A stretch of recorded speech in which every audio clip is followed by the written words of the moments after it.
اهلا بيكم في حلقه جديده. لو حضرتك اول مره تشوف البرنامج فالهدف منه هو نقد التطور وداروين، الفكره اللي داروين قعد فيها 20 سنه بيحاول يثبتها من خلال ابحاثه. الكلام ده احنا صدقناه كان بناء على الافلام الوثائقيه وبناء على اهم الكتب اللي في العالم، وبرده ده كان بناء على كلام العلماء اللي قالوا لنا ده، مش بناء على الكشف عن ابحاث داروين اللي فيها ازاي نفهم داروين قدر يثبت التطور من خلال ابحاثه. والحلقه دي انا هتكلم عن الابحاث، وانت هتعرف ان داروين ما عملش اي بحث. اهم ابحاث داروين كانت الحمام. تعال نشوف الاول الفيديو بتاع ريتشارد ونرجع تاني. Darwin's bird specimens are now stored at the Natural History Museum at Tring. It's a very weird feeling. These are actually Darwin's own specimens. بغض النظر عن السذاجه اللي بيتكلم بيها ريتشارد ان مش كل واحد ربى حمام يبقى عالم، وبعدين هو قدامه تنوع حمام. لكن سيبك من الافلام زي ما قلت لك قبل كده، خلينا نتكلم في كتاب داروين نفسه اصل الانواع. داروين قال ايه في الحمام؟ اراء داروين هتظهر قدامك لا تتعدى عن معنى التنوع في نوع الحمام. مش بس كده، ده كمان قال ان الحمام كله منحدر من الحمام السخن، وقال كمان ان الانواع الاولى دي نقيه، يعني وده اكبر دليل عليه ان الحمام السخن لغايه دلوقتي موجود. مش بس كده، التغيرات كلها ثانويه والجسم الاساسي ثابت. وكمان قال ان هو تخيل عمل ابحاثه بيقول لك كده انه ما يعرفش التاريخ والجد الاعلى والمراحل الانتقاليه لتكوين الحمام. يعني بمعنى اصح الحمام موجود كده مكتمل بدون تدرجات اللي هي فكره التطور. ده لو انت هتقرا بشكل عابر، اما لو انت هتقرا ما بين السطور، اولا داروين قال ان هو اندهش من التغيرات اللي موجوده في الحمام من خلال وثائق العلماء. يعني داروين عرف التنوعات دي كلها من خلال الوثائق مش من خلال التجارب. ثانيا انا ايه اللي عرفني ان التنوعات اللي كتبها كتير في الكتاب ديت مش منقوله من العلماء؟ ليه ما يكونش هو حرامي؟ بصفه خاصه ان فكره استنتاجه ان الحمام الصخري هو اصل كل الحمام هو واخدها من العلماء. هو مش ده رايه، ده راي العلماء، وقال كده مهما كانت الاختلافات الا اني مقتنع براي العلماء ان الحمام منحدر من الحمام الصخري. خليك فاكر الجمله اللي انا دايما كنت بقولها، داروين اللي كان بيعمله ان هو بيسرق من راي العلماء وبيحط التاتش بتاعه اللي كان دايما بيطلع غلط. تاتشات داروين كانت ايه؟ اول حاجه قالها ان الحمام لو مش منحدر من الصخري يبقى منحدر من 7-8 انواع على الاقل. رومية، خلي بالك الاختلاف الشديد ما بين الاستنتاج ده بحد ذاته يخليك تشك اذا كان ده عامل ابحاث ولا لا. وبعديها على طول قال لك لو مش منحدر من الصخري، والتاني كررها، يبقى في احتمالين.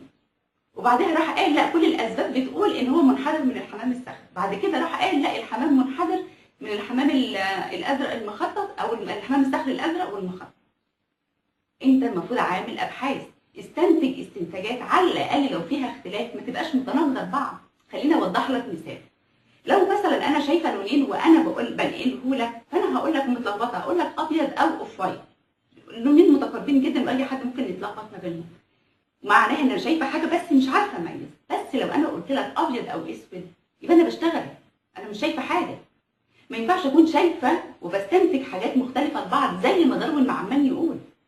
الموضوع مش واقف ان داروين مثلا كان بيسرق رايهم او ان هو كان بيستنتج استنتاجات خاطئه ومتناقضه لبعض، لا، ده كمان كان بياخد فكره ان هو عامل ابحاث عن الحمام بيقول اراء خاطئه وكارثيه، مش بس تثبت انه مش عامل ابحاث، لا ده كمان ملوش علاقه بكلمه علم. وهدي لك مثال.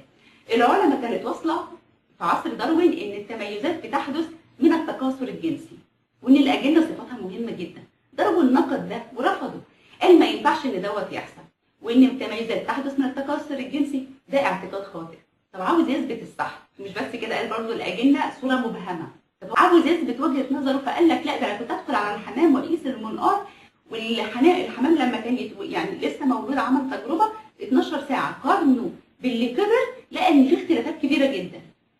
كان هدفه من التجربه دي ان يقول الاجنه ملهاش لازمه، وهو قالها صراحه، قال الاجنه مجرد صوره مبهمه. طيب بناء على ايه؟ عشان برضو لو انت مش مصدق، قال بناء على اللي انا شفته بعينيا، بناء على ما يرى بالعين المجرده. انت متخيل الكارثه اللي انت بتسمعها؟ الراجل ده ملهوش علاقه بكلمه العلم.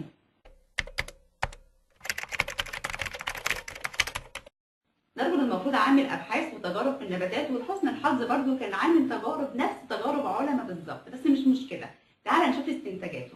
داروين كتب كده ان قد يكون للشجره القدره على الاحتمال لتصل للجذور. تقريبا داروين كان فاكر ان الشجر بيتحرك، بس مش هعلق على دي.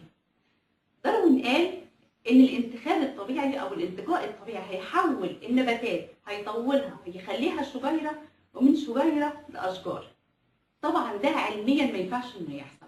لما نيجي ندرس ونشوف بدايه الاشجار على فكره اتولدت ضخمه، مفيش تدرجات في ظهورها، فده علميا غلط، ودي اجناس مختلفه عن بعض. تعالى بقى بعديها بكام صفحه راح قال لك الاعشاب بتتحول لاشجار. كان بيعيد تاني كلامه لانه كان بيفضل يكرر كلامه. داروين بيستنتج استنتاجات مختلفه تماما عن بعض وخاطئه. اللي انا بقول ممكن بالنسبه لك يبقى تافه او ممل، بس ده كلام اهم عالم محرك العالم كله عشان يثبت التطور.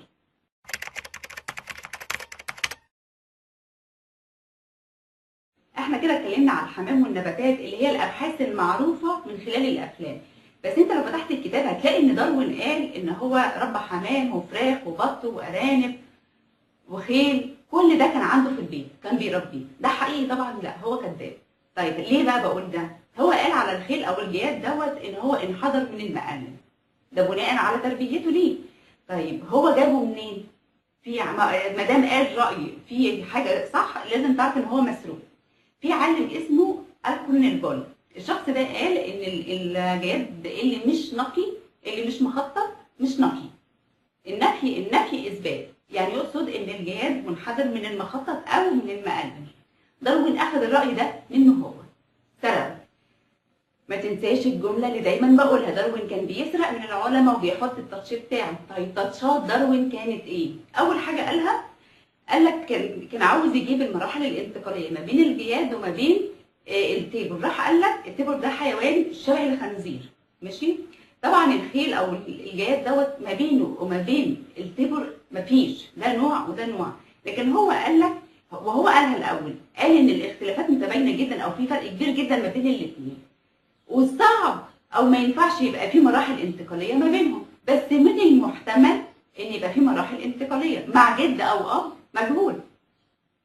انت فاهم الفكره؟ يعني هو بيقول لك ان صعب، ان الاختلافات جامده جدا ما بين الاثنين، لكن ممكن يبقى في مراحل انتقاليه ما بينهم مع اب احنا كمان مش عارفين. هو بيكتب في بيت ابوه، صدقني لو شفت تخيلات داروين ما ياخد راحته ولا كأن في حد هيقرا له الكتاب بتاعه، كأنه عارف ان محدش هيقرا له الكتاب فعلا. ومره ثانيه راح قال لك ايه؟ بناء على نظريتي واحد منحدر من الثاني. هو قالها كده، واحد منحدر من الثاني، راح خلى الجياد منحدر من التيبر. بيكتب في بيت ابوه فعلا. اي تخيلات حتى لو مختلفه مش مشكله، محدش هيحاسبني. طيب عد الخيل، ايه تاني؟ قال لك في البط والارانب بناء على جميع الادله الواضحه من سلف مشترك او من اصل مشترك، اللي هي ايه؟ الكلام ده صفحه 77. الباب بيبدا من 62 تقريبا، يعني اقرا براحتك، مفيش اي دليل هو مقدمه، هو بيكتب كده.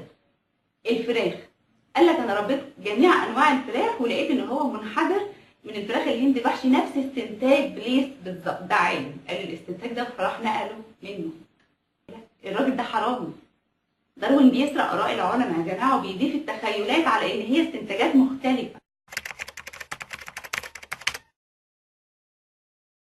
اكتر حاجه ممكن تستنتجها من قراءتك من كتاب اصل الانواع نقطتين مهمين جدا. اولا داروين ملهوش علاقه بكلمه علم اصلا، لان الاخطاء اللي وقع فيها مش سهله. ده الموضوع علم الاجنه دوت، ان هو بيقول الاجنه ملهاش لازمه وكان بيحاول يثبت ده من خلال الحمام وبيخطئ العلماء. ده خطا بسيط، ده خطا بسيط، ده لسه في كوارث ثانيه في الحلقات اللي جايه. تاني حاجه بقى ان استنتاجات داروين واساس فكره الكتاب مقامه على نقله لاراء العلماء وابحاثهم. اللي عمله داروين على فكره قانونا يحاسب، لان لو انت رجعت الحلقه بتاعت الافلام الوثائقيه، داروين سرق فكره الانتخاب الطبيعي ونسبها لنفسه وقال انا اول واحد قلتها. ده ناهيك ان هو اضاف اخطاء كارثيه. يا ريت ترجعوا للحلقه دي لانها فعلا مهمه. الحته اللي انا عايزه اقولها ان داروين قال بنفسه ان هو حرامي. Darwin himself said that he'd become a kind of machine for grinding theories out of huge assemblages of facts. لو انت فهمت الجمله دي كنت عرفت ان هو يقصد بيها. لو انت قريت الكتاب هتفهمها من بره كده، ممكن تفهمها تواضع، مش قادر تستوعب هو يقصد ايه، بس اللي يقرا كتاب اصل الانواع يفهم يعني ان هو يقول على نفسه آلة تستخلص النظريات من الحقائق. آلة لانه بينقل النظريات اللي هي التخيلات، الحقائق اللي هي آراء العلماء. داروين كان عارف إن هو حرامي ناقل فقط، كان بينقل آراء العلماء وبيضيف التخيلات، عشان كده قال على نفسه آلة. ولو أنت بقى مستغرب إزاي ممكن واحد يوصل للمكانة دي وهو فاشل وكذاب ونصاب، أنت مستقل من البروباجندا اللي اتعملت على داروين. ده عشرات الأفلام الوثائقية وملايين الدولارات علشان خاطر يروجوا ويثبتوا إن داروين عالم، مع العلم هو فعلا مش عالم. وعلى فكرة داروين مش أول واحد يعملها، في واحد اسمه فال باترسون، الشخص ده قدر يثبت للي حواليه إن هو عالم وعنده شهادة، لكن لما مات كان عنده ضمير. قبل ما يموت كان كاتب في النعل: لست بعالم ولا أملك شهادات لقد خدعتكم. إنك أنت تخدع حد إنك أنت عالم، صدقني الموضوع مش صعب، مش أول مرة تحصل.